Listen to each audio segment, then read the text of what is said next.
There's been a lot of recent talk about whether or not we are experiencing a used vehicle pricing bubble. It's certainly tempting to compare what's happening in the market with our recent experience with what is referred to as the housing bubble. Of course, the housing bubble had several contributing factors which the used auto market is not influenced by.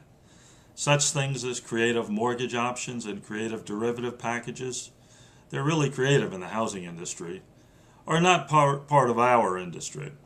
But if what is meant by a bubble is simply unrealistically high prices caused by a variety of unusual factors acting together, a perfect storm of sorts, the current market may qualify. And if we only refer to bubbles as markets that have the potential to burst, this may also qualify. Some of us have clearly been scratching our heads at the prices certain segments of vehicles are bringing. The combined factors of reduced new vehicle inventories as manufacturers cut production in response to much diminished yearly sales expectations, a reduced supply of used vehicles as a result of a couple of years of diminished new vehicle sales, diminished supply of trade-ins as a result of diminished new vehicle sales, reduced program vehicles as a result of less rental car volume and manufacturers' reevaluation of the overall impact of fleet sales, together with rising fuel prices and Japanese production issues as a result of the tsunami, have all contributed to a somewhat warped market.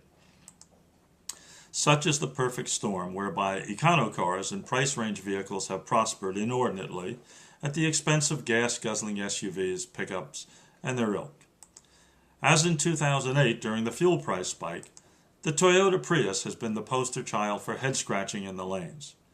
Since the beginning of the year, we have raised the 2010 Prius $3,500 to its current trade-in value of $21,000. And we are the lowest value among competitive valuation sources, which range all the way up to just under $25,000. And that's not using the highest condition category. Last I looked, MSRP on a normally equipped Prius 2011 model is $25,280. The inference is that you can mosey on down to your local Toyota dealer and trade in your 2010 model with 20,000 miles on it and get a 1-year newer new Prius for about $400. I would suggest that is a bubble waiting to burst. Granted, that's surely an extreme example, but there are many examples of other vehicles in this segment and others that cause one to question the sustainability of certain segments of the current market.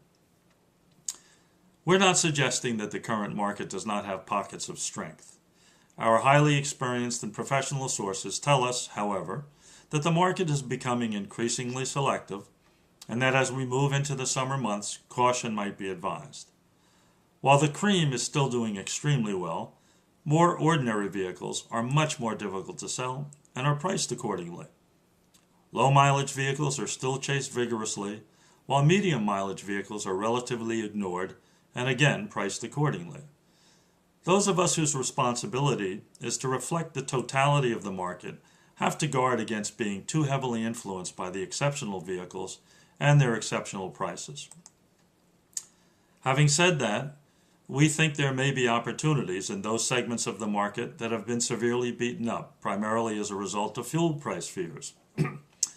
We expect fuel prices to continue to moderate, and think that those segments that have been the most negatively affected during the recent market escalation, primarily domestic full-size SUVs and pickups, are likely to strengthen as we move forward and provide some good buying and selling opportunities for those who get in early.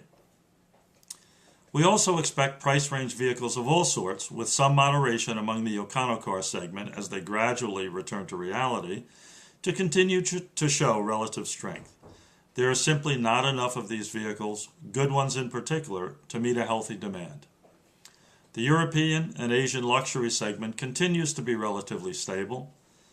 Summer is usually a bit of a challenge, and we don't expect this year to be different. We do think that as we gain distance from those events that created extreme pricing and limited segments, we need to pay particularly close attention to those segments. With those potentially volatile exceptions, we expect the market to be in a low supply, low demand mode and erode slowly but steadily in the coming months.